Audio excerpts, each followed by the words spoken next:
Hello there, and welcome to Thank the Maker, a podcast about heroes, princesses, scoundrels, hokey religions, ancient weapons, and all things Star Wars. I'm Adam Russell. And I am Mike Forrester. Hey, I feel like we're part of something right now. We are like breaking news. And we're also part of a Christmas celebration, apparently. We have coordinated this outfit very well. And before we get into this exciting news that we have here with our dear friend JC, we also want to give a big shout out to the Roosevelt's guys for launching what might be the coolest piece they've launched, which is that varsity jacket that we actually saw years ago. It was in the making. And I know that those guys put in a lot of effort for that. And that's for a company as small as them, it's very cool to see those dreams get achieved and produced. So it takes years to sew varsity jackets. They're all done by hand by children. 100%. And, we really want to make everybody happy. And, so it's great, but I feel like we're doing things here. We got JC here from Scum Villainy. And we dropped for the YouTubers, we dropped a little teaser. JC, what's up, dude? You got anything going on? No, I was just bored. I thought we'd hang out on Thursday night. No, last time I was here a few months ago, I kept saying like, oh, there's stuff. And you guys kind of knew what was coming. But we couldn't really talk about it. We didn't have any cemented plans. Mm-hmm. So you hinted at it. I think we left last episode I was on with like, if you could do anything with Scum and Villainy, what would you do? And I was like, well, let me tell you. Right. So here we are with the announcement. We're opening another Scum and Villainy. We're calling it Scum and Villainy Cantina Rendezvous or Scum and Villainy Rendezvous. Wow. And we are doing a WeFunder, which is like Kickstarter, but for equity. Sure. And because of that, I have to read this to appease the hit these people SEC with we need this. We need this legalese right here. So here's some legalese that allows me to speak more freely. But give it to us, JC, in your best baritone. Like dazzle it up for our listeners. All right. Here we go. We are testing the waters to gauge the investor interest in an offering under regulation crowdfunding. No money or other consideration is being solicited. If sent, it will not be accepted. No offer to buy securities will be accepted. No part of the purchase price will be received until a Form C is filed only through WeFunder's platform. Any indication of interest involves no obligation or commitment of any kind. That being said. And what that means is we are in a part that they call testing the waters. What I like to call is like it's friends and family. Sure. When you open a restaurant, before you open to the public, you invite your friends and family to see how it is, to get their reactions, to give them a chance to get in first and talk about it and post about it first. So That's kind of what we're doing right here. I'm talking to my friends and family and their extended community because I think that the best part about being a nerd is community. As cool as varsity jackets are and Christmas sweaters and hoodies like you guys have on and all the stuff that I have behind me here in this room of like Indiana Jones warehouse full of stuff. Mm-hmm. The best part is community. The best part is, like we all went on Star Cruiser together, right? Mm-hmm. And I don't like Star Cruiser was amazing, but the best part of it is like we're here 2 years later, a year and a half later, whatever it is, still hanging out, still talking because that's where we met, right? That's the community part. That's what makes Star Wars. That's what makes being a nerd so cool is that aspect of it. Yeah. I've been to a lot of Star Wars celebrations. I've seen Mark Hamill talk. I've seen George Lucas talk. I've seen Carrie Fisher talk. And I don't really remember anything they said. But I can tell you the name of the people I stood in line with for 3.5 hours to see Mark Hamill talk. Sure. And I know where they live. And I still keep up with them on Facebook and things like that. So that's what we're doing right now. That's what that statement is. Until we file paperwork with the SEC, we are just speaking about the hypothetical point in the near future, where after this paperwork is signed, you all will be able to invest and become part owners in the new version of Scum and Villainy. Yeah, that's awesome. So take us back to, I think for enough people who've listened to Thank the Maker, they're pretty, we have thanks to our wrapped, our statistics, we're very grateful to know that many of our listeners do actually tune in quite frequently, which is great. So we're assuming that most people have listened to the original episode that we had about building a space like Scum and Villainy. And though, yeah, we were hinting at it, we knew that I think you did a really great job of kind of talking about how the space when it started has needed to evolve, and nerddom has evolved and all of these things. So kind of give us a brief little elevator pitch of why a second location is not only going to be like helpful in terms of in the way I think that you'd positioned it was, this is almost like it's not replacing, it's an extension of, right? And tell us a little bit about like how what you vision for what a second one looks like, because I think more for people who are like, oh no, does that one's going to get shafted in terms of resources? And I think we're more looking at it like, here's Batu East, Batu West, right? Yeah, and even more so than that.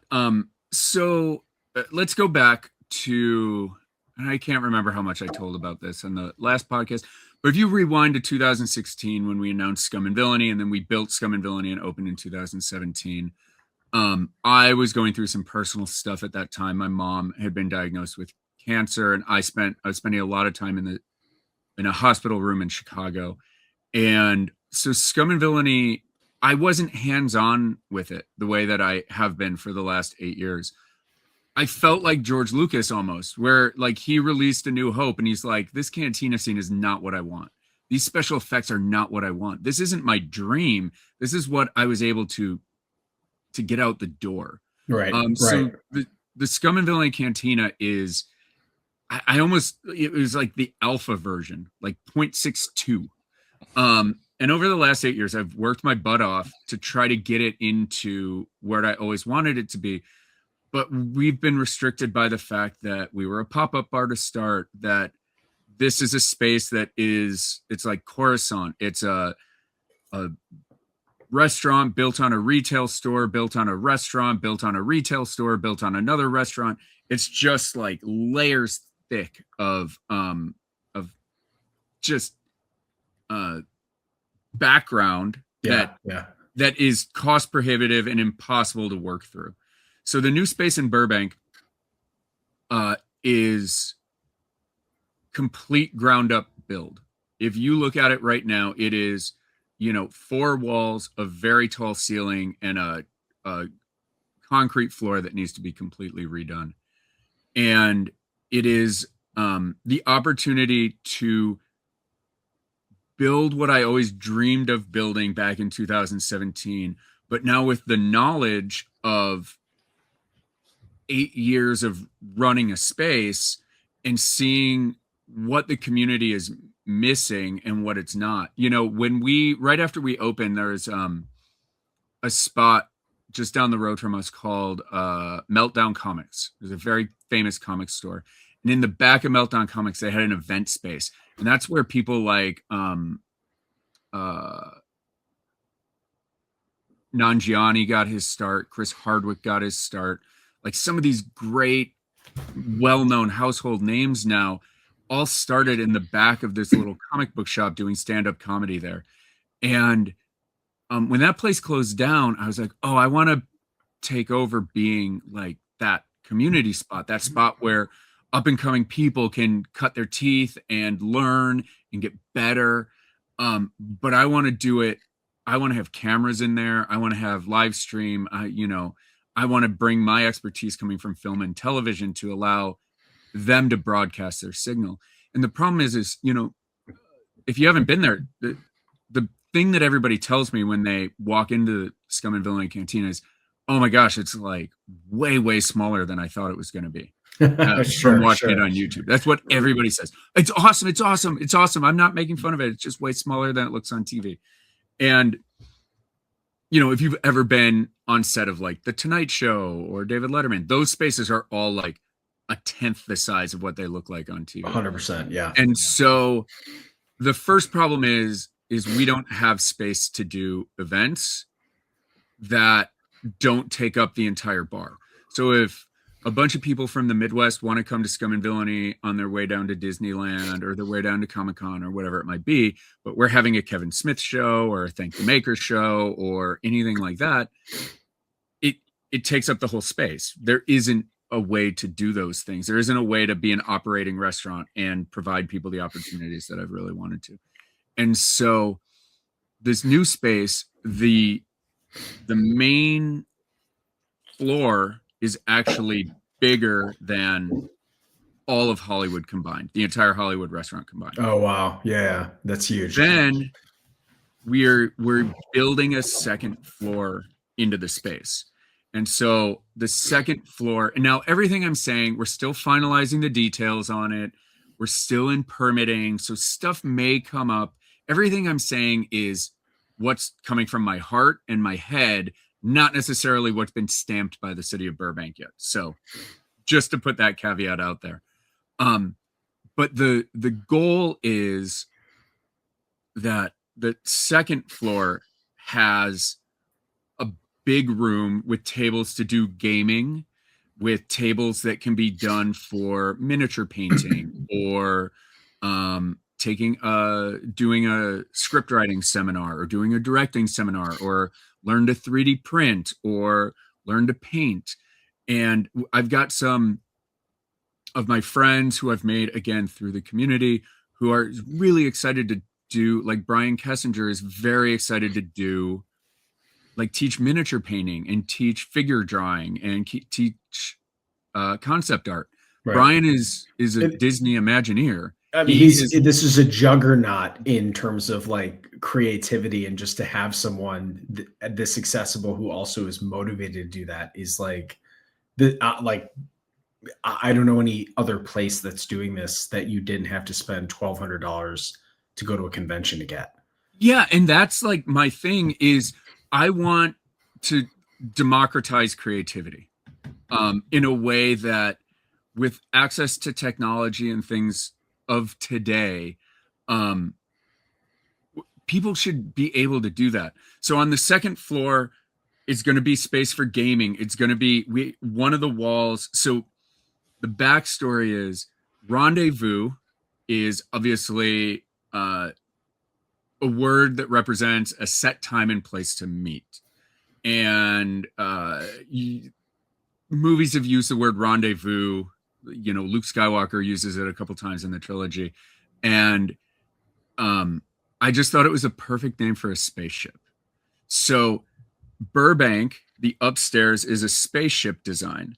And on one wall, we're going to have a giant framed out LED wall that'll look like a spaceship window that will have planets and spaceships and things flying by, similar to like what was on the Galactic Star Cruiser. But for, and that's just average every day. But if we're going to be doing an event, we're going to be doing,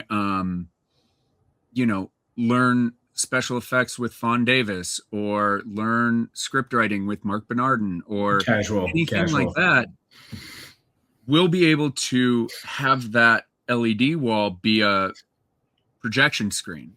Sure. So you will get not only be in the same room with the person who's doing the thing, but they'll have cameras on them. So you'll be able to see the brush strokes. You'll be able to see the detail that goes into painting that miniature or, all of those really cool things. And again, my background in TV and film, we're going to have cameras all over the place. So we'll be able to live stream it to all of our founding fleet, which is the next kind of thing is when you invest, when you come into Burbank, you're not just investing in a mom and pop restaurant. You're not just investing, you are becoming a part owner of a new community. And what we're trying to do is everybody talks about community, everybody talks about third place, but how we're trying to be different is for people like us. Again, we all went on the Halcyon. When you go into the fleet, you're going to get a number based on when you join. And that number is going to be engraved on a challenge coin. And you will be able to come in and scan your challenge coin. We're going to have this hologram robot in the wall if everything goes according to plan. And the robot will be, again, similar to the Halcyon, will talk to you and say, hey, welcome back, Adam. It's been 6 months since you last were aboard the Rendezvous. We're guessing that you are out on tour again. We hope it went well, but we have some bad news. Which I'm going to pause for a minute. We're going to do aptitude and personality tests and sort you into squadrons. So when you join, you will be asked questions such as, your fighter jet lost its hyperdrive. You have a 28-day journey using your sublight engines to the next closest system that you'll be able to repair your hyperdrive. You can watch one movie on your data pad for that entire time. What movie is it going to be? Princess Bride, Fellowship of the Ring, Empire Strikes Back, The Last Jedi, Time Bandits, whatever, right? And based on what you pick, you're going to get sorted into a squadron. And as you're sorted into the squadron, everybody in that squadron will have picked similar questions to you. So it's going to be way more creative than that. But purposes of the example, let's say it's gold squadron, red squadron, blue squadron. So the robot will say, Adam, bad news. Since you were last here, gold squadron's numbers have fallen way behind red squadron and blue squadron. Would you like to accept a mission? And you can say yes or no. You say no. Awesome. Well, since you've been here, we've added these cocktails to the menu. We've added this. Make sure you check out upstairs because we're doing this. Or you can say yes. And when you accept the mission, it will say things like, here are 10 icebreakers. Find somebody on board the Rendezvous right now that is not a part of the fleet yet and recruit them using one of these icebreakers. If they join, we'll give you 50 experience points for each person who joins. Now, you come back 3 weeks later, you're done from tour. Hey, Adam, welcome back to the Rendezvous. We have great news. We got you got 7 people recruited to join the fleet. However, they all sorted into Blue Squadron. So Gold Squadron's numbers are still down. Would you like to accept another mission? Sure. Find a part of the Admiral's collection. So that's the next part of it. The Admiral of the Rendezvous is flying through the multiverse of fandoms, collecting artifacts into his museum. So think of it kind of like a cross between Guardians of the Galaxy's collector and like Steve Sansweet, right? And this is his museum that uses dimensional drives to hop through fandoms and collect all of this stuff, which is contained in the bottom floor, which in headcanon is a holodeck. So the holodeck on board the Rendezvous is a simulation of our favorite bar from our home planet of Hollywood. And so the downstairs looks a lot like Scum and Villainy Cantina, but it's just a holodeck. Every hour, on the hour for 6 or 7 seconds, the holodeck glitches, and you're going to get either scan lines or matrix code or X-Men Danger Room projection mapped over all the surfaces of the downstairs, and then it'll snap back in and be back to your regular holodeck simulation. So if you're looking at this image right now, if you're not just listening, if you're on YouTube, if you're watching this right now, you look in the upper left of the image above the booths there's artifacts. There will be artifacts from different fandoms littered across there on the walls. And then on the upper right, what you see is a giant window that looks from the spaceship down into the holodeck. Right. So I see Gandalf's hat. I see a speeder bike. I see the Captain Jack's something. I mean, tell me a little bit, JC, like, because this sounds amazing, and I think anyone what I love about this in so many ways, and what I've been very critical of in both small communities and large ones, is like people don't take risks because their focus is on the wrong thing, right? This is why franchises exist, because it's a business in a box, and people think that this is, the like, what does my small town need? We definitely need a Jimmy John's, right? It's like this only works because of how much you care and how much the patronage that you have has been asking for it. So my question for you is, how does this how do you keep this part in check while also knowing that like this business will naturally evolve in terms of going, for instance, my bar went from, we did high end food that was really good. We had a chef on, and then over time, people just started saying like, I like the partying culture better. And then we had to evolve away from food into more like snackables that then became until midnight, because when you're drinking, you can eat. And now we only serve until 10, if that. Some nights we're just like, we're done at 8, and then just party from here on out. But like, how do you see this part scaling in a way so you don't find yourself 5 years from now, after the Rendezvous has, like worked out its kinks and gotten all that you feel like with technology too, because there's a lot of technology depending on, this place is technology dependent, which is amazing. How do you see this being like forward thinking in terms of updatables, changing fandoms, changing clientele? Like how do you see this as being like not just a futuristic concept, but also like a futuristic, future thinking business plan too?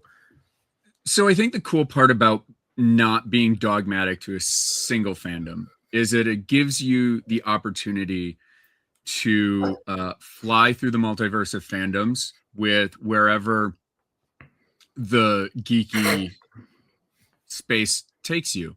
So right now, Stranger Things is really hot, or Supergirl dropped today. Right. K-pop Demon Hunters a couple months ago was like everywhere.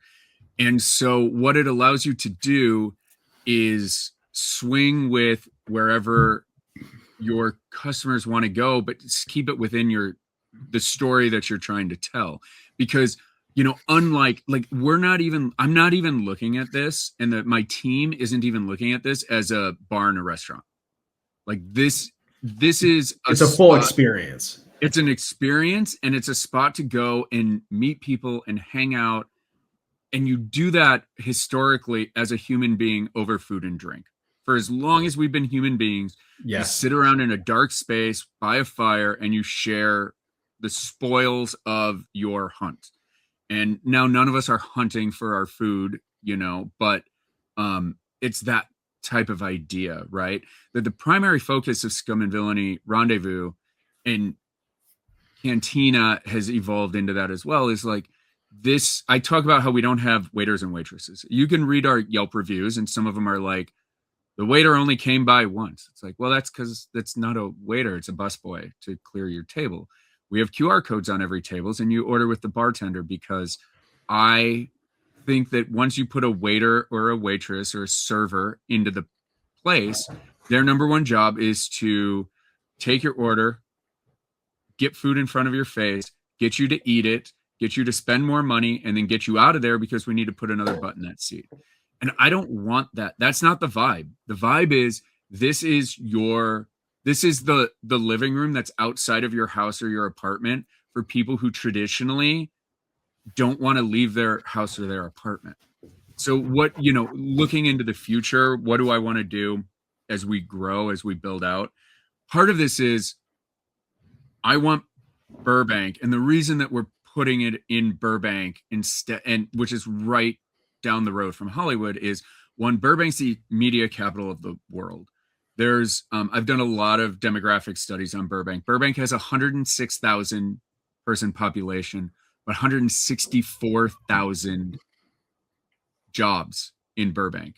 So Burbank is like a small town, medium-sized city that people flock to do stuff. And of those jobs, the majority of them are entertainment based or tourism based. And so you have the hub of Warner Brothers is there, Netflix has a new home there. Warner Brothers and Netflix might be the same spot pretty soon.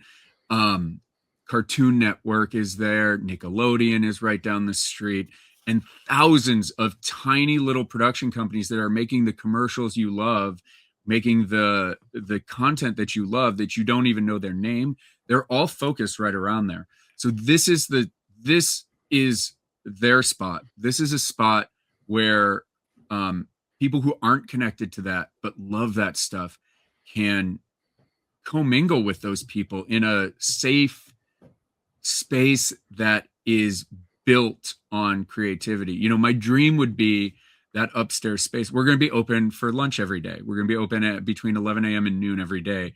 And I would love, instead of the suits at Nickelodeon and the executives at Warner Brothers, instead of having another meeting in another boardroom with white walls and the desk and that, like, you know, triangle shaped conference call phone in the middle of a long table with uncomfortable chairs, and one thing looks out to the Hollywood Hills and the other looks out into endless cubicles on the other side. Why don't you go and have your meeting with a bunch of creatives at Scum Villainy Rendezvous? And if you need to zoom in your New York office, we have an 18-foot by 6-foot LED wall. They can be larger than life. Or if you need to do a PowerPoint presentation, it's huge. It's not people struggling to look at a 55-inch TV from across a long table. Everybody will be able to see it. So I want it to not just be a place of consumption, not just a place for fans, but ideally a spot where fans and creators all come together. On top of that, you know, my niece is 7 years old. And I said to her last time I saw her, I go, would you want to come and live in California? She was born in Bay Area. And then my brother moved his family to Denver during the pandemic. And she's like, I love California. I would come and live with you in Los Angeles in a second. I go, Charlotte, why do you want to live in Los Angeles? That's so weird. She moved to Denver when she's 2 years old. And she goes, all the YouTubers live in Los Angeles. We'll see. And so, you know, I that never left my head. How do you future proof, right? My niece, who's 7, loves YouTubers. That's her Brad Pitt. That's her Jennifer Aniston. That's her Carrie Fisher, are these YouTubers. And so how do you feed that? And part of it is, I read Steve Jobs' book a long time ago by Walter Isaacson when it came out. When the iPad came out, Steve Jobs was haunted by the press that it got as like the ultimate consumption device. And it hurt him because, like, I don't want to make a device that is just allows humans to consume. So now to this day, every iPad ad is about what you can create with an iPad because it bothered Steve Jobs so much. And at Scum and Villainy, as I was there when we first opened, I was just like, this place needs to give more than it takes. And so what I want to do is, again, we have that giant LED wall. I want to open it up for content creators. Content creators, like, getting a studio space in Los Angeles, even a tiny one, is really expensive. And so if you're a YouTuber, even with 500,000 followers, you're not going to be able to afford a studio space. And there's something so much cooler about doing an in-person interview or meetup or whatever than doing it over Zoom. And so I want to open up that LED wall so that content creators can come in. They have multiple cameras. They can plug their SSD hard drives in, hit record, get a multi-camera shoot in front of an LED wall with whatever background they want on it, almost like their own version of a volume, that they can then come in, create their content, and basically just say, hey, I'm at Scum and Villainy Rendezvous, coming at you. I try to film here the first Friday of every month. If you want to come and join the live studio audience and talk to me in person, come join me, and give even smaller creators a chance to level up their game, to meet their fans in a spot where you're not inviting somebody over to your literal living room. You're inviting them over to like your ancillary living room where you can all hang out and it's safe for everybody. So beyond that, all of the technology, everything, I want to open one of these all across the country. I think that it's important that it's Adam's dream right there. In a world where every town has a sports bar and it's really easy to go and find people cosplaying with your favorite sports team at any corner bar in the country on a Sunday afternoon, right? Pop culture has matched that now. And the fact that we can't do that, the fact that you've got Scum and Villainy Cantina in Hollywood, you've got 7 Stars Bar and Grill in outside of San Jose, you've got my parents' basement in Atlanta, you've got Storm Crow Manor in Toronto. I think they lost the Vancouver spot. Yep. You've got Millennium Fandom in Las Vegas. Okay, that's it. I mean, there are more sports bars in my little town of Northbrook, Illinois, than there are nerd bars in the country. Yeah. And it's crazy because we're as vast as sports bar fans are now. So, like, to me, what's the coolest thing? We have these littered across the country. It's a 2.5 to 3 hour drive for anybody to get to one of these.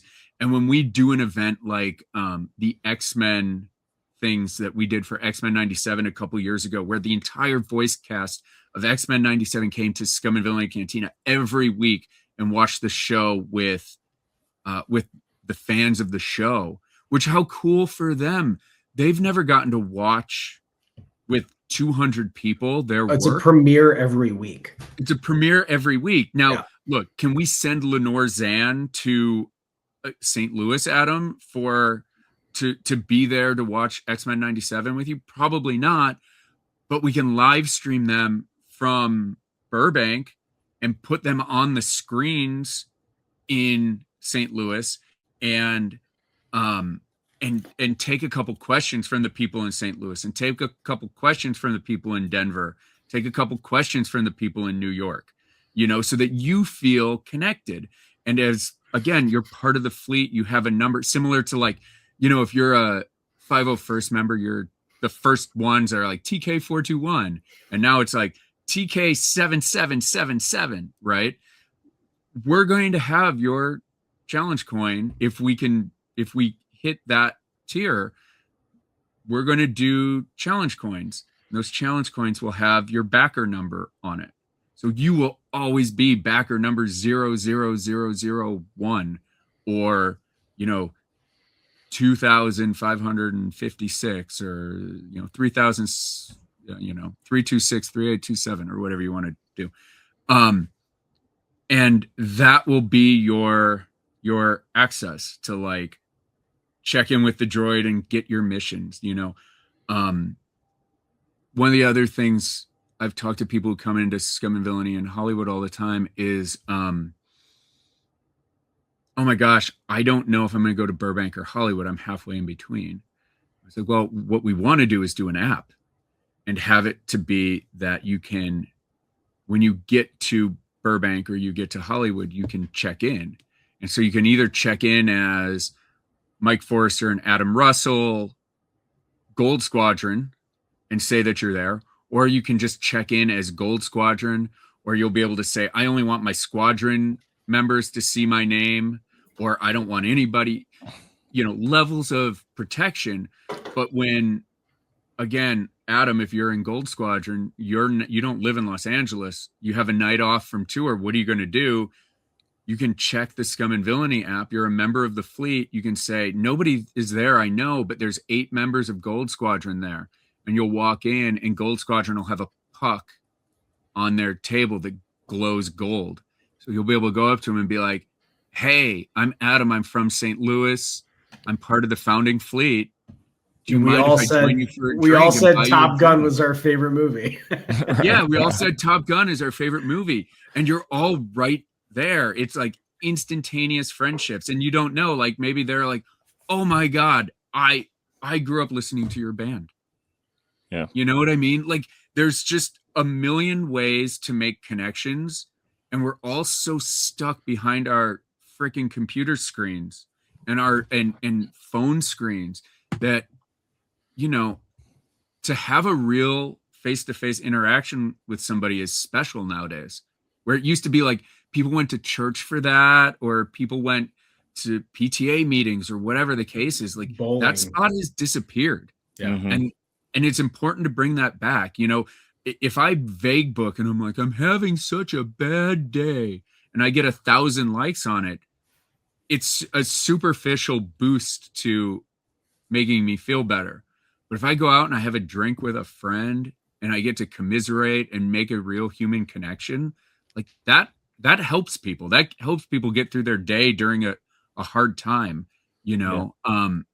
So that's where we're trying to do. We're trying to connect people using technology, using fandom in a way that people aren't doing. And the way that we keep the lights on and the doors open are you get to have a cool drink that when you order it, like the bar lights up and Pac-Man chases a ghost across it.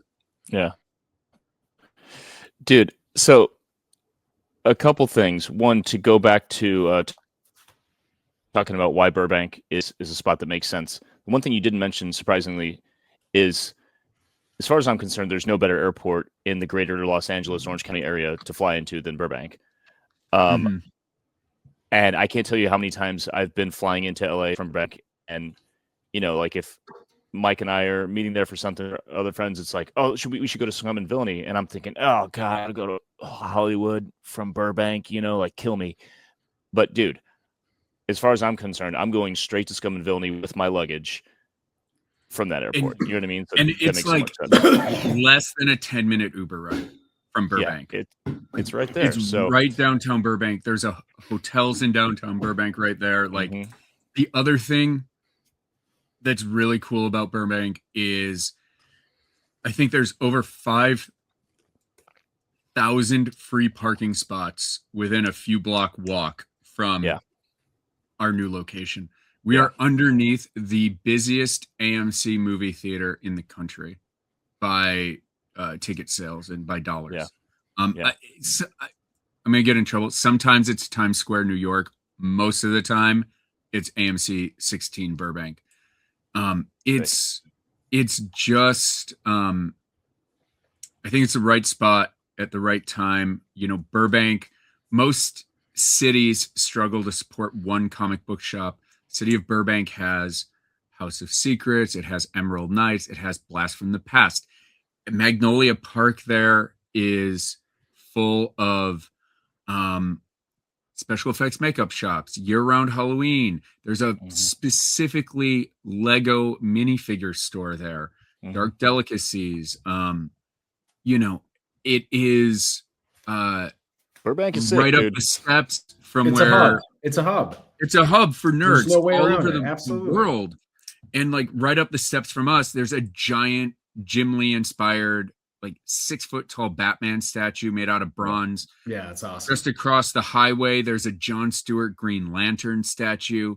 Like of Detroit that just erected an 8-foot RoboCop statue. What other city in the world is idolizing our fictional heroes as if they're real heroes? Like, especially in a time where, like, no matter where you are, like, we all need heroes right now.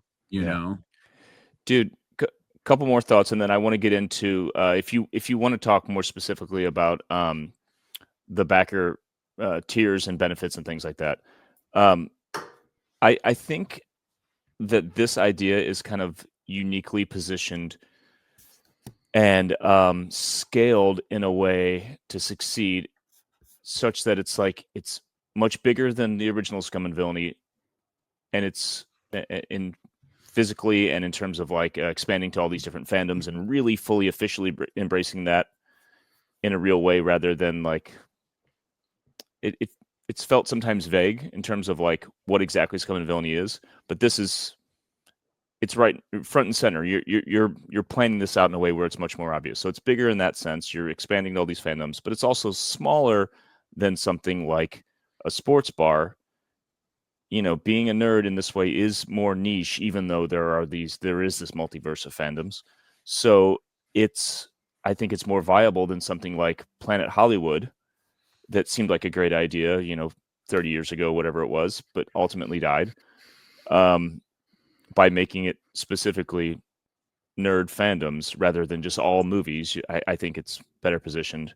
And then it also reminds me of what Apple tried to do with the big Today at Apple, Apple Store kind of 2.0 or whatever it was when I started working there 10 years ago when I took a break from the band, with the big LED walls and trying to bring people in to learn and create a community space. Ultimately, that failed because we were simultaneously moving. Yeah, we were simultaneously moving into the doom scrolling era. So it just ended up being a place for boomers to come learn how to use their iPhone. So this being both narrower and larger in scope than what you've been doing in the past, I think it's going to work, man. I think it's going to work great. And it's like, you're kind of just building like Mike said, like my dream. You're building it. Well, too, like the other part of it is like someone who's done this business is, again, like you go into a mindset of going, what is my goal here, right? And oftentimes you're sitting there with the John Taffer mentality of going, every butt in the restaurant needs to generate $86 an hour, and that's how we're going to make money, so that I can somehow think that I'm going to retire from owning a bar in 10 years from now or 20 years from now, or I'll sell it to someone else, right? And what I love so much about this is that you're taking back the experience that we have all assumed has now kind of transferred into either people not wanting to see a vision. I think we've all been to, I'd almost argue like the tiki bar is kind of doing that in a way where like you walk in and you kind of know that you're going to get a specific experience, right? And so I think there's what's it called? Strong Water down at Anaheim is like a tiki bar in the sense that it's got very nautical themed, very cool. All of the drinks are served to you in a really cool mug. And you know that there's going to be a lot of tropical flavors. You go in there for a specific experience. But at the end of the day, that is, you're going there for a specific product, a specific service. You will not go there if you're not in the mood for a tiki cocktail, right? Some kind of, pseudo Polynesian experience. So the idea of almost decentralizing it from just being a bar, exactly to your point, where it's like we are a cultural center for media, for an opportunity to connect with other people, that the drinking and the food just happens to be there, but there is so much happening for people that it's actually more of a clubhouse in some ways, right? And I think that's really cool because people don't understand in some ways. And I'm already thinking, this is beyond just selling t-shirts. This is having, like you said, Burbank being a hub for, Montana Gold, spray paints or art services or art products. Like, hey, we're going to have a pop-up where we're doing discounts on stuff, and you got people coming in and getting great deals on, this is stuff that almost like is why the cons have gotten to the point where they're at capacity, because people used to think that cons used to be the only place where you could still find good deals on comic books. And then now it's turned into this whole thing of going, well, if you want the one specific product, you have to come to San Diego Comic-Con. So it's changed from the original intention of like, hey, it's a bunch of people getting together and like swapping comics and finding great deals. And hey, I have a bunch of stuff. I'm going to drop it for really great prices. We've moved away from that and actually gotten into more of these are just media outlets at this point. That's what San Diego feels like, for me at least. Yeah. Because you're not. I think San Diego, for me, San Diego Comic-Con, the best part is is Artist Alley. Because you've got the chance to actually meet writers, authors, illustrators, poster designers. Bottleneck is there, Mondo's there, and that's always the coolest part for me now at this point. But the fact that you're trying to say you don't have to spend $2,000 on a hotel, you don't have to spend $1,000 on a 4-day badge. We're trying to do this year round. It actually is more frustrating that this hasn't already existed, and I'm glad that you are the person, because I believe this, that you are the person to actually make this succeed versus other people. Corporate dick. Yeah, dude, seriously, you know what I mean? You can't do it at a corporate level, and I'll tell you why. One, you've got to be as nimble as your audience, and corporate moves very slow. Yes. You know, Yes, we're on a Star absolutely. Wars podcast, like Han Solo. I don't have time to discuss this with a committee, right? Like, you've got to be as nimble and as quick as your audience. You need to be able to shift very quickly. You can't do that corporate. The other problem with corporate is it's by nature inauthentic. And, you know, Boom. you need, like, the reason Scum and Villainy works as well as it does in Hollywood is it is me from age 9 until age 13 or whatever, and everything I always wanted and my soul ached for, and figuring out a way to put it out into the world in a way that I wanted it so much that at almost 45 years old, I still want it. I have to believe that other people out there feel the same way. And, you know, people will be like, how come you don't have anime stuff? Or how come you don't have more of this? Or how come you don't have more of that? And it's just because we've been so tiny in that way. And I don't do anime. Like, I don't know anime. I watch Dragon Ball Z. You know what I mean? So it's like, I feel comfortable doing like a 3D print and putting Vegeta's armor up there because I can speak on it. But I'm not comfortable putting something up there from One Cowboy Piece Bebop. Yeah, sure. Yep. You know what I mean? Just because it doesn't make sense. And I haven't had anybody who's been with Scum and Villainy long enough who's so into anime that they can bring that authenticity to the space.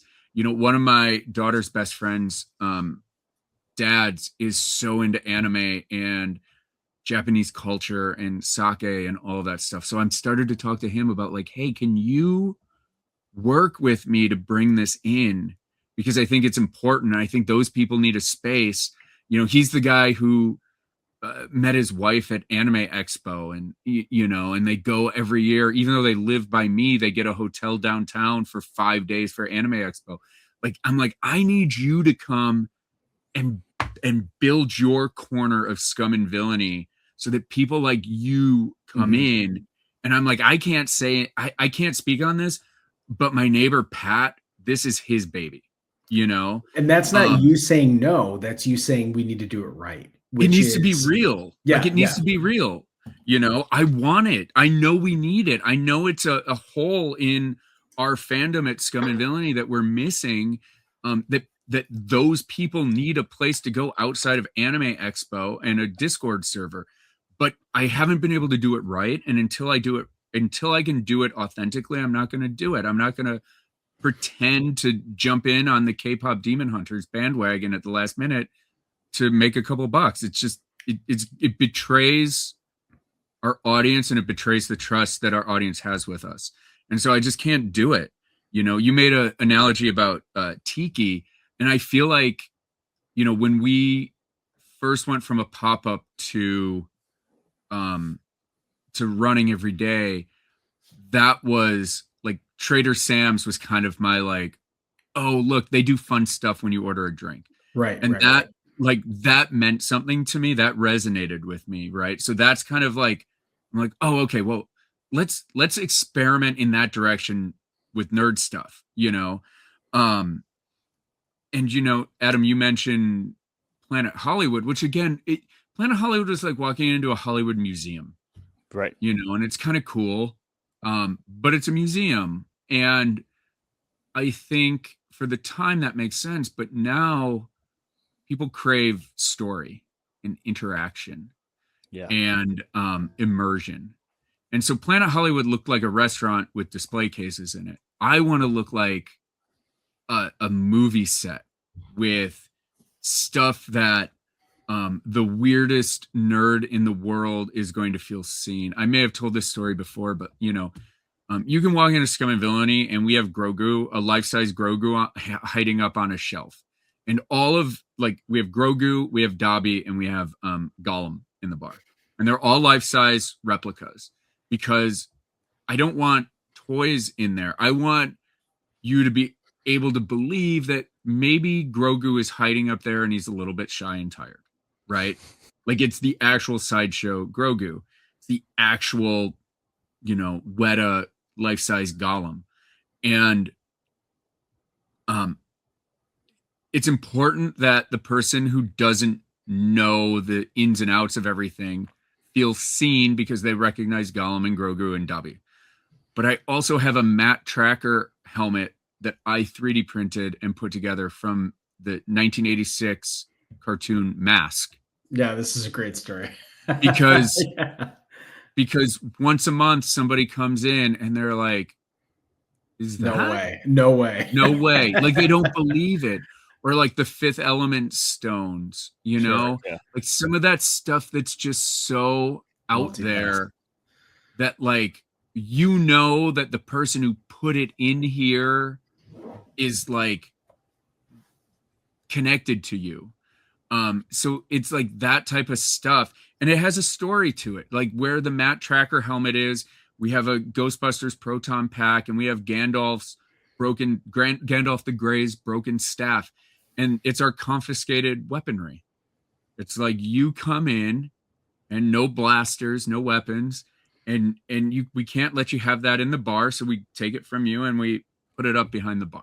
Mm-hmm. Like everything, even if it's silly, again, like Halcyon, it needs to have a backstory. Yeah. Even if it's a 1-sentence backstory, it needs to have a backstory. It needs to be intentional. Yeah. Well, I think that's real quick. Just to comment on that because I think that's great. Before we get into these, that approach is so much fucking cooler to me than any just like logo based branded kind of shit. Like, I feel like the only things I want anymore, I have this giant collection of like Star Wars toys and shit that to me just don't do anything for me anymore. I've been trying to get rid of them because it's the in-universe stuff that I want. Right. To your point about story, even if it's just me looking back and just daydreaming for a second about really being in that X-Wing or whatever with that helmet on, that's what I want. And I feel like so many people want that either explicitly out loud in their costumers and it's known, or people don't realize they want that. They don't realize the difference between something that's immersive in that way and something that has a logo on it. So yeah, that's great. Well, and there's something, to that in that, I talked about you're going to take an aptitude test and you're going to get sorted into a squadron. Well, like Gold Squadron might be a search and rescue squadron, and Red Squadron might be a fighter unit, and Blue Squadron might be advanced scouting, and Green Squadron might be spies. And each one's going to have a ship that reflects their personality and a uniform and a helmet and a color scheme. So the dream would be if all you're doing, if you're the guy who again shows up on the Halcyon wearing a Hawaiian shirt, and after 4 hours, you're like begging the staff to sell you a costume so that you can participate more. That's fine. You can be that person. But if you want to live the story, like I want to 3D print and sell the Gold Squadron helmets so that you and your squadron can go in uniform and you match and you can role play, and the missions you go on every mission you go on builds on the last mission. Every time you're there with other people, it builds, and we get to know who you are and the story that you are LARPing through the Rendezvous your visits to the Rendezvous. So, you know, at some point, like the big dream in the future would be, can we write a book like Ready Player One that uses our biggest members of our community as the main characters? Hey, you've been coming here for 5 years. You've done 1,000 missions. You met your girlfriend or your boyfriend here. You came in with your squadron and we did a battle of the squadrons and your squadron raised the most money and you chose to donate it to childhood cancer. So you get to tell you have told us and we have created with you your story of your character in this multiversal world. Now let's let other people read about it. Let's turn it into actual fiction that's based on your reality instead of the other way around, right?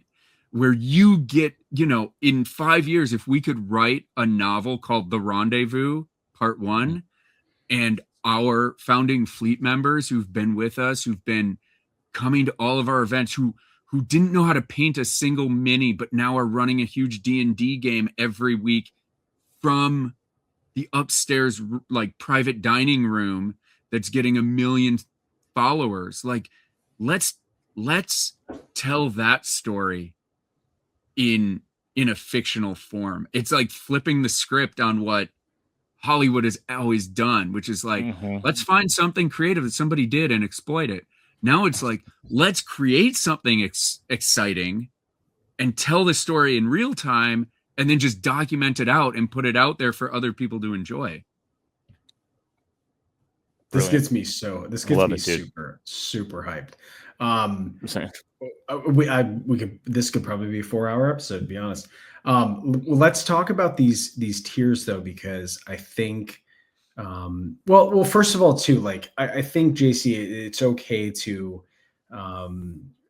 flex a little bit, not because it's a flex to say, you know, this is name dropping, but these are like essentially trusted partners of yours, of who are involved in this, in terms of understanding the scope of it, but also understanding the mission of what it is that this experience is supposed to be. So talk to us a little bit, because I think people who are interested in these tiers are going to hear some names that it's not a cameo booking. You know what I mean? Like, it's not like, oh, hey, this person's going to write you a letter from wherever they are in their vacation home. Like, this is super legit. Yeah, so we've got some stuff. I have been very lucky in my life to chase my passions, and I've been rewarded for wearing my heart on my sleeve and being like, yeah, I am going to go to the premiere of Star Wars Episode 1 where everybody else is in a suit and I'm a Jedi Knight, you know. I am going to be that guy. And so through chasing those passions, I've been connected with great people like Kevin Smith, Vanessa Marshall, who plays Harrison Dula in Star Wars Rebels, and a million other voices that you've been listening to forever. Brian Kessinger, Todd Stashwick, who played, who was on Picard season 3, who's going to be in the new Vision Quest show. He plays Paladin in the new Vision Quest show. And again, these are people like Vanessa isn't just a voice actress who did a Star Wars show and a Guardians of the Galaxy show. Vanessa is like such a true fan of nerd stuff 100%. that if you really get her going, she gets emotional about it. She'll tear up. Like, you can get her to cry about how much she loves and believes in this stuff. You know, Kevin speaks for himself. You know, everybody knows how Kevin feels about this. Could be made an argument that Kevin's dialogue in Clerks in 1993 is the catalyst for, or is the blip that caused Hasbro to re-release the toys in 95. George is doing the special edition in 97. 97 goes well. Episode 1 in 99. And here we are today with Disney releasing a new Star Wars thing every 15 seconds. like, but in 1993, Kevin was it, you know? Yeah. He was the only one talking like that. Right. Stashwick is the most legit nerd in the world. Like, this guy lives and breathes this stuff. And beyond just being an actor in geeky things, like, you know, he created his own role-playing universe and kickstarted that a couple years back, or last year. And is a writer on stuff that you wouldn't believe that he's a writer on. You know, I don't know if it's on IMDb, so I can't say what it is, but it's like crazy cool stuff. That he's not just involved in portraying the characters you see on TV, but he's creating those characters that you see in video games, you know?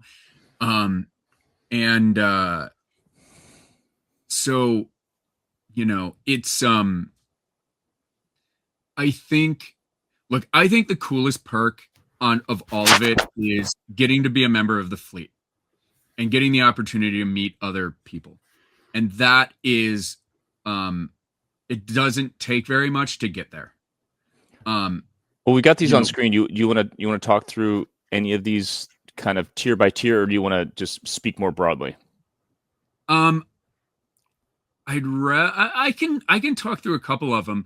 If we take a look at, say, like a tier 1, which we're calling our trader, you get access to a private Discord server that me and the other owners are going to look at for ideas, inspiration, like we talked about earlier, staying on top of what the community needs from us so that we can deliver that, instead of having it be a myopic view of what this should be. You know, Sure. It's not my thing anymore. That's part of doing the crowdfund. We could have done a Kickstarter and offered these exact same perks.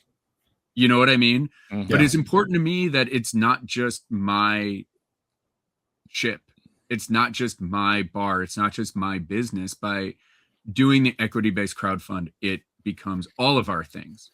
And so, you know, like any film set, like everybody from the janitor to the person who's doing the costumes contributes to what that is.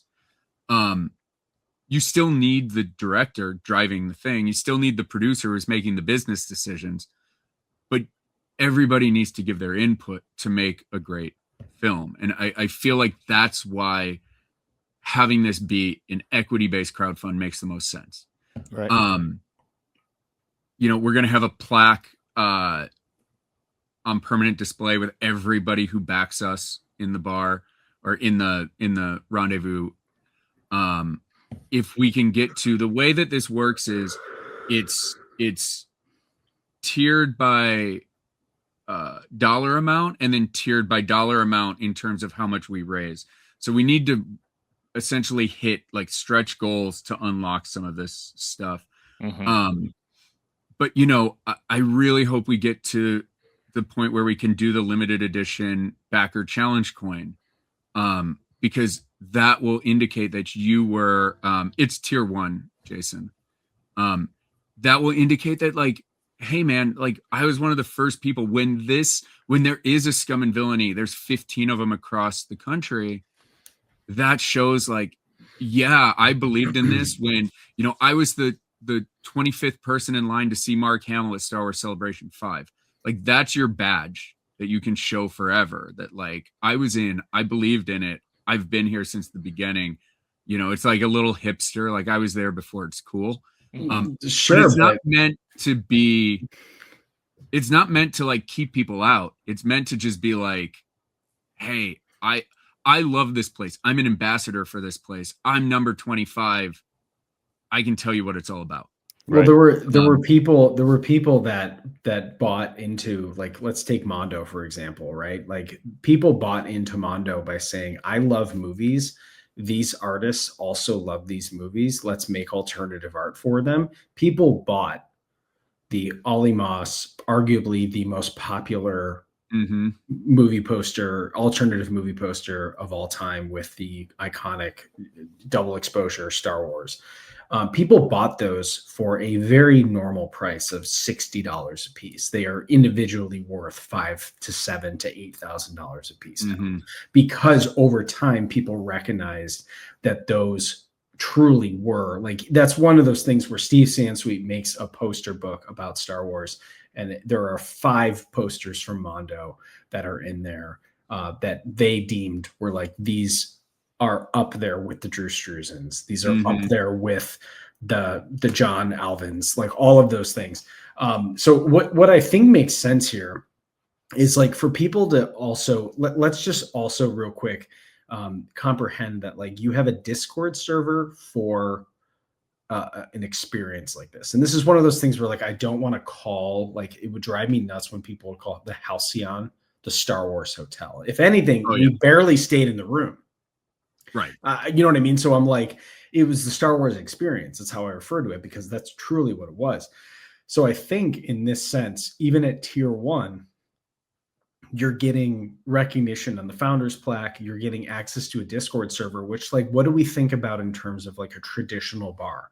What do I go on Facebook and complain? Like, oh, well, you know, the music was too loud and the server was, but like this is direct access to people who set up a server because they want to listen versus going, we have a GM, the owner lives in Cozumel. You know what I mean? Like this happens so often in this industry where they're treating these as stocks. They're treating these businesses as investments, right? And like this, even just this tier 1, this first access point has a crazy amount of access to exactly what you're talking about, JC.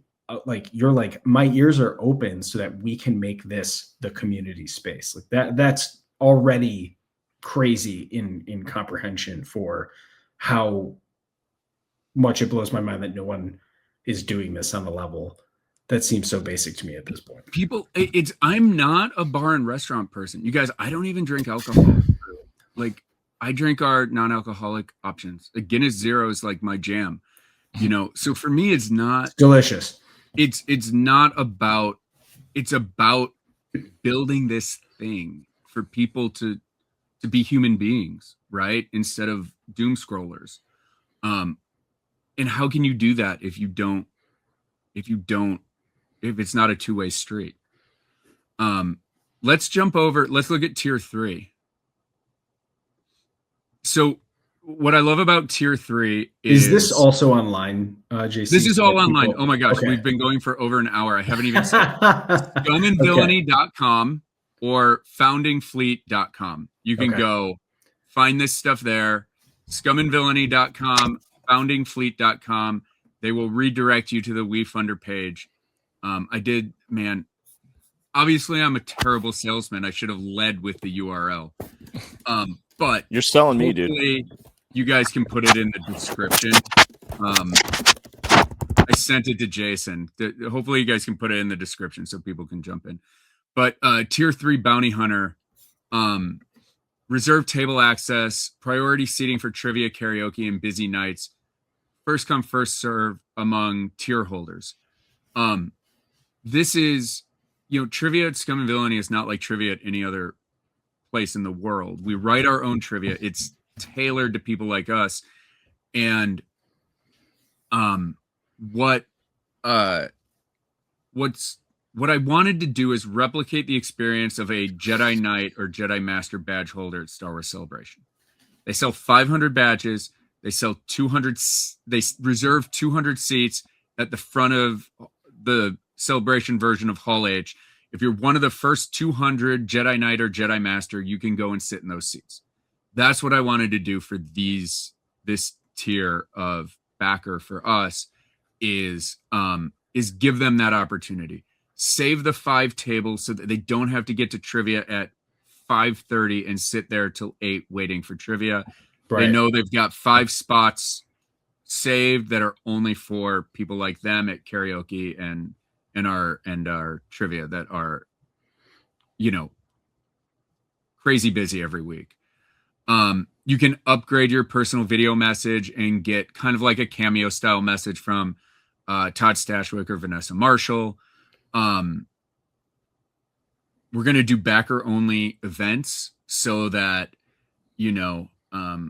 again, like HalcyCon, people who who were here first, who got to experience this thing, who helped us build this thing, can come together and share that experience in a room full of people who've had that shared experience. And then one of the ones I'm really excited about is, which is limited, but it's behind the scenes podcast access to my other podcast, Pod of Rebellion, which is where Vanessa Marshall, Taylor Gray, who played Ezra, and Rebels, the Rebels voice crew. Yeah. That's Rebels voice crew. Great podcast. Rewatch Star Wars Rebels 10 years after it came out.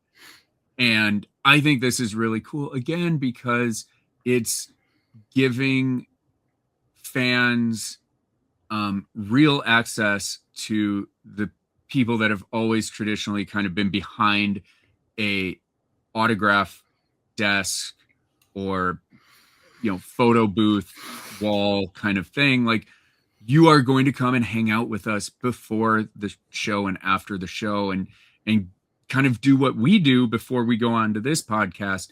And you get to have a real moment with these people and chat and ask us questions. And it's, you know, connecting creators to the people who love their stuff, which means a lot to me. And then we're going to do a backers only Traders Outpost.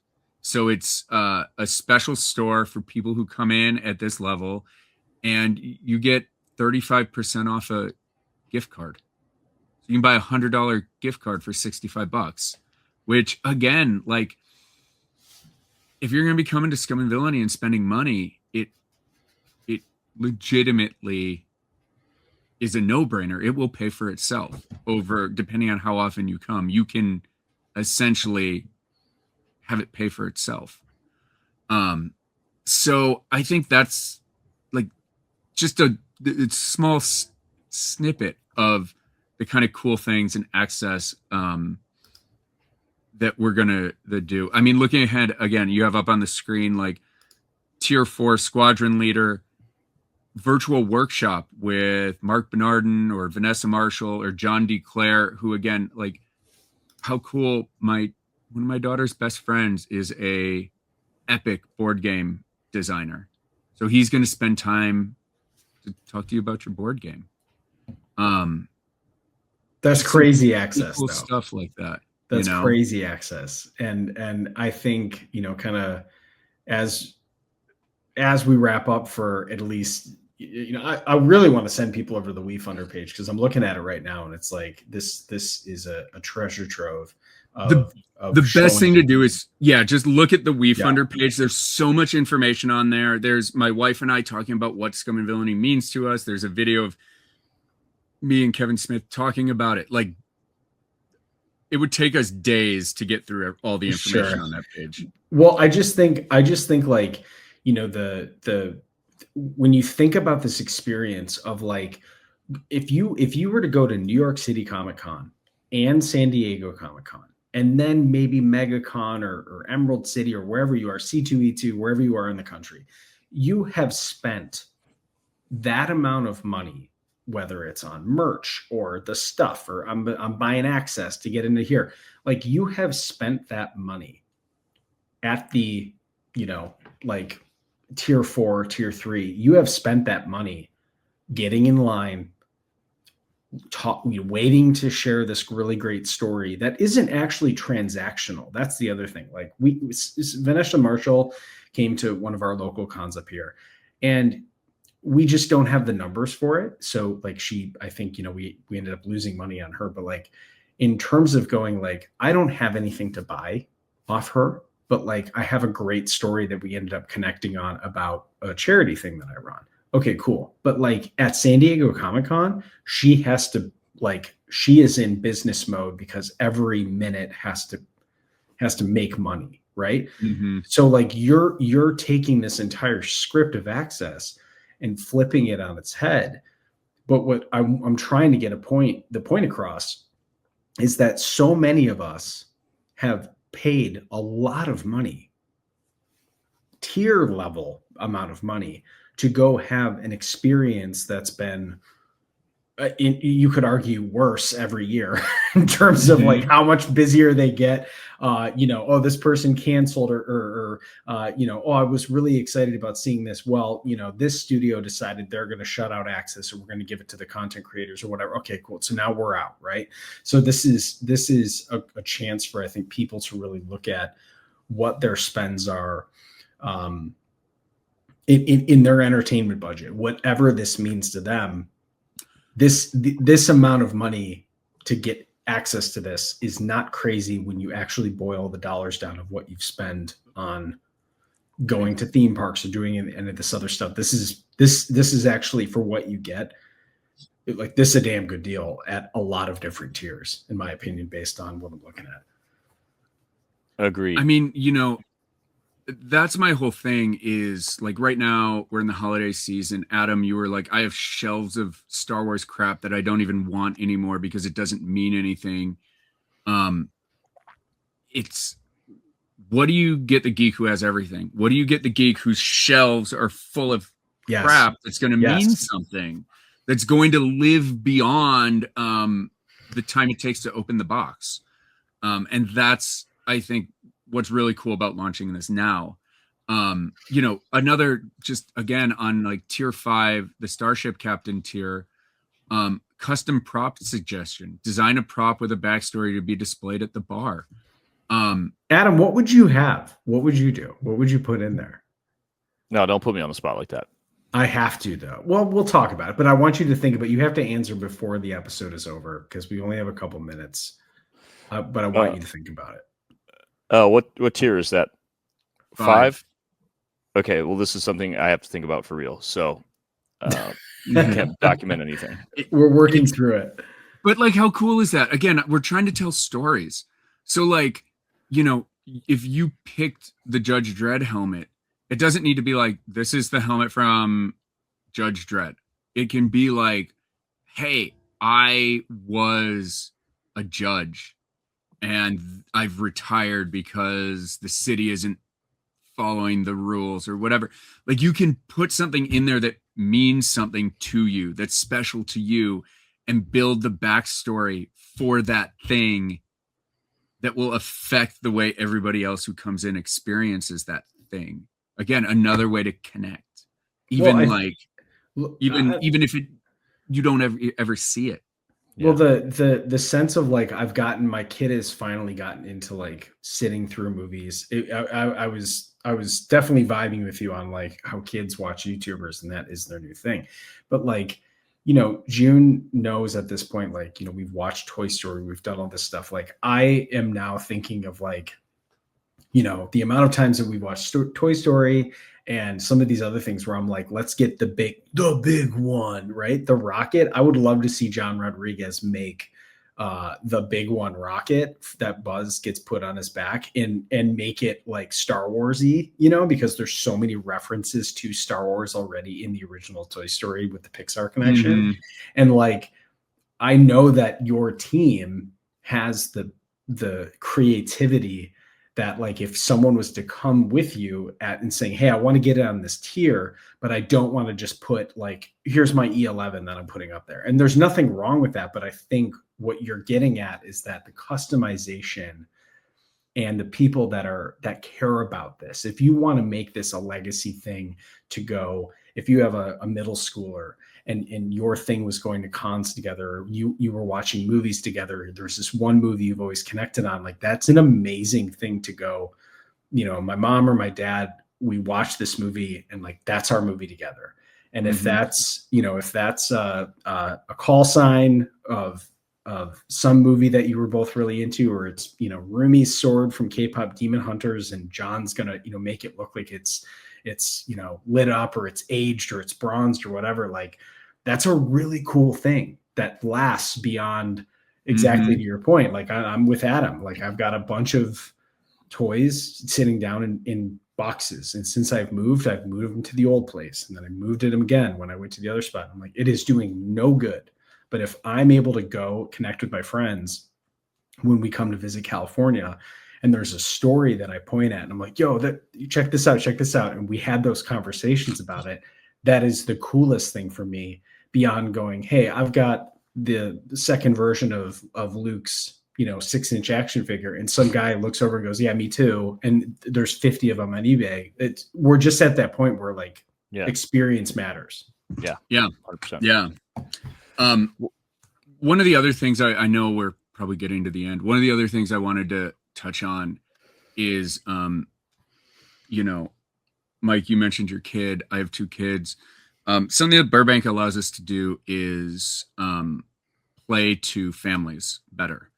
And so on weekends, I really want to do, I took my daughter to Bibbidi Boppidi Boutique. And like you said, it was for my daughter and me and my wife to go to Disneyland and do Bibbidi Boppidi Boutique. It was $1,400 for a day. One day. Yeah. Yeah. And it's normal. We've normalized it. And I just couldn't help but feel how lucky I was that I could give my daughter that experience, and then feel incredible guilt at how many people out there today can't do anything like that for their kid. Yeah. And, absolutely. My daughter had the best day of her life, absolutely the best day of her life. And I just, it meant so much to me that I was like, how can I give a taste of that? How can I give a taste of that to everybody? And so I want to do on weekends, I want to do, every hair and makeup person in Hollywood is out of work. Can I hire hair and make, I hire hair and makeup artists to come in and do little kids' hair and makeup. And on the LED wall, we'll put an enchanted forest or an enchanted castle or whatever background you want. You get your hair and makeup done. We'll buy a bunch of princess dresses. You can put on a dress and get a picture. And while you're getting that done, your parents can hang out downstairs and have a coffee and a blue milk and a cheeseburger and get a little break from the madness of being a parent and be a human being and share. The parents can share a moment of like what it was like to be together before the kid showed up. And then the kid comes down excited and ready to go. And then in 2 weeks, let's do superhero training and bring in cosplayers and teach kids how to throw shields like Captain America and sword fight like, Dread Pirate Roberts or whatever. Like I want to do that. I want to, again, give access to that. And I don't want to charge people $20 to leave their kids upstairs while they get a cheeseburger. To me, it's about community. It's about offering something that nobody else is offering that means something to me, that I'm earning your loyalty so that when you and your buddies want to go out on Thursday night after the kids go to bed, you're coming to Scum and Villainy to hang out and party because I'm taking care of you guys on the weekends, Right. And then I read a story recently about Peloton, and maybe I got ad served this story because I am talking about community a lot now. Everybody bought a Peloton bike in 2020. In 2021, they almost went bankrupt. They hired a new CEO, and the new CEO doubled down on a Peloton bike isn't a technological gadget. It's access to a Peloton community. And against the wishes of shareholders and everybody else, he tripled down on talent, the trainers and the riders, connecting people and things like that. And Peloton is crushing now. Because it doesn't matter the vessel. Like I think at the time we bought like a Trek trainer and then just bought the Peloton app because it was the best and the trainers were great and all that. So like, I think to your point of going, you could have some $5 million investment and someone makes the sickest bar that looks over LA with all this stuff. But like, if it doesn't have the heart, it's Disneyland South, which I think we all have loved and seen the difference. So this is awesome, dude. I mean, I think all in all, like I'm very excited for people to get excited about this because it's worthy of it, in my opinion. And we're pushing people to the site already. Adam, what's the prop? Don't put me on the spot because this matters a lot. Okay, we're at an hour and a half. Yeah. Let's wrap up. I bus call in 50 minutes. So, JC, if you want to stick around for the bonus segment for patrons, I'd love to look at the trailer for Fate of the Old Republic and maybe talk about this Disney Sora thing real quick. Oh, I saw that. I would love to. I have to get to a softball game. I promised somebody I'd go play softball on their team tonight. Okay. Well, I can stick around for a couple I want to play. Okay. All right. Well, let's wrap up here for the general public, and patrons will see you momentarily. Thanks for being here, dude. We could not be more stoked about what you're doing. Oh, thank you for doing it. ScumandVillainy.com. If you're having trouble hitting the site, make sure you're spelling villainy correctly, or foundingfleet.com. Awesome. All right, everyone. Thanks for watching. Thanks for listening. And until next time, may the force be with you. WeFunder.com/scumandvillainy. Come find your squadron. As a great man once said, Excelsior, true believers. As a fictional great man once said, make it so. As another fictional great man once said, may the force be with you. And then as a bunch of the space pirate, what did they say on Firefly? Shiny. Shiny. Let's all make something shiny, kids. I aim to misbehave. And you know what? Don't take our word for it. Any campaign worth its salt needs celebrity endorsement. And I know some celebrities who might just be willing to endorse this. Take it away, boys. Join the fleet, motherfuckers! Scum and Villainy Rendezvous! Give all your money so Burbank could be Nerdbank!